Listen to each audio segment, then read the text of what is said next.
guys, we back with another one, and we got to talk about Jalen Brunson and his response to Mark Cuban's assertion that his father is ultimately who caused the relationship between Jalen Brunson and the Mavericks to go sour. Now, obviously, it was 4 years, 56 million, and Mark Cuban could have got him, but it doesn't seem like Mark Cuban wants to talk about that. He just wants to point blaming everybody else, and now they have a mess and they have an unhappy Luka Doncic. So, in prioritizing Luka and not giving Brunson enough love, you've made Luka upset. You know what I'm saying? But Brunson also spoke about his fit with the New York Knicks and everything, and what's allowing him to go to the next level. And it isn't just about the change of scenery, but it's more about his fit and what he's required to do for this team. He's back at his natural position, playing point guard, always has the ball in his hands, and is the primary decision maker on the team. And I think that helped facilitate his meteoric rise this year. Now, I predicted it a couple of years ago, even before he blew up, because I was just watching this game. We didn't know Jalen Brunson was going to get to this level, but playing with freedom and the role that you have for a team goes a long way for what you're able to produce. But check out what he had to say in his own words, responding to Cuban and his fit with the Knicks. Mark Cuban was saying last week that he felt that the Mavs didn't get a chance to negotiate with you guys in free agency, and his quote was, where it went down was when Rick took over, when the parent took over, or parents took over. Yep. Just wanted, do you have any reaction to his comments? I'm really focused on Cleveland right now. That's all. How's everything with the hand? Good. Now getting better, and I'm able to do whatever I need to do. Like you benefited from a couple games off at the end of the year? Definitely. Definitely helps, but I'm ready. I'm ready to get going now. What does it mean to you to have the opportunity to take this team to the playoffs in your first season in New York? I think most importantly, it wasn't just me. How this team embraced me with open arms, and how they've let me be myself and play the way I play, and the relationships we made over this year. And it's been great. But it wasn't just me. It was a credit to everyone. Building and sacrificing and just wanting to win. And we were able to get to a decent place in seeding, and we have a long way to go to just for us to get to where we want to go. So you have Jalen Brunson, pleading the fifth here with Mark Cuban. Now you saw his friend Chris Jenkins address it, and I'm sure his father will probably address it at the right time. But Mark Cuban was way off base, especially after praising his father before, saying that his father was always supportive of the organization and everything. You can't wait till a guy blows up and then get mad when he doesn't want to sign with you, and that's exactly what happened. So I'm guessing Jalen Brunson is just taking the high road here. It's no need to lean in on Mark Cuban just because the best response has happened to their season.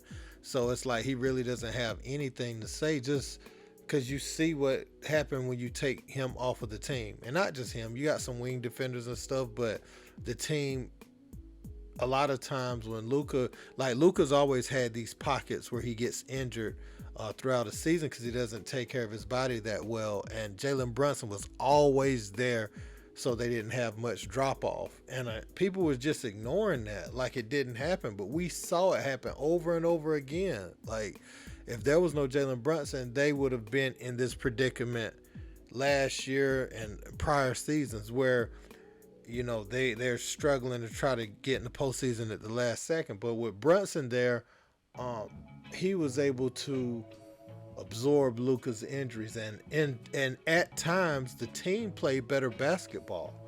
And I was getting killed for saying that last year. Like, man, you crazy.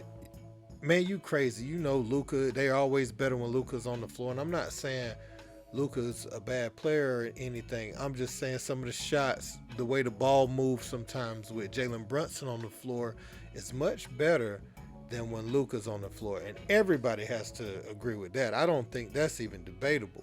And the fact that he could play with Luka shows just how skilled he is, because you'll see some point guards that struggle to play with ball dominant wings like that. They can't find their rhythm, but Jalen Brunson found his spots and his rhythm with Luka, and that's why I was so impressed with him, because you could see, I guess I had seen enough of a sample size when Luka was out and what he did at Villanova.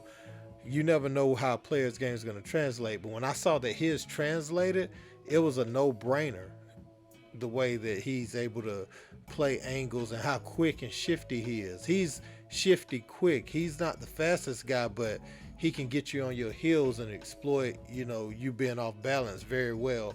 And I'm just looking forward to seeing what they're going to do in the playoffs, man. Cleveland and New York, one of my favorite first-round series, because you're going to have all eyes on, the question is going to be, should they had went for Donovan Mitchell in New York, and that's going to be the storyline, especially if Cleveland wins.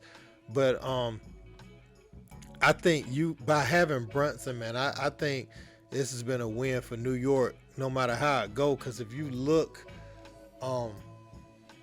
Cleveland, they were in a play-in situation last year, and they bring back all the same core guys but add Donovan Mitchell. So they should have a leg up, but I just believe in Brunson so much, man, that I feel like the Knicks have a real shot, especially if Julius Randle plays well and takes smart shots, because he gives effort. They miss his rebounding. He's able to rebound really well, and Toppin doesn't bring that, but Toppin has been explosive on the offensive end.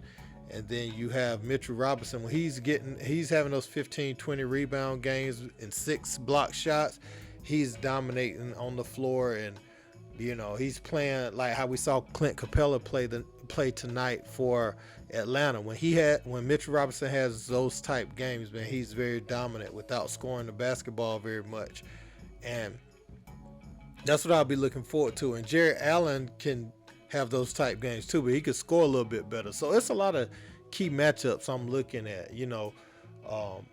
How will Quentin Grimes play?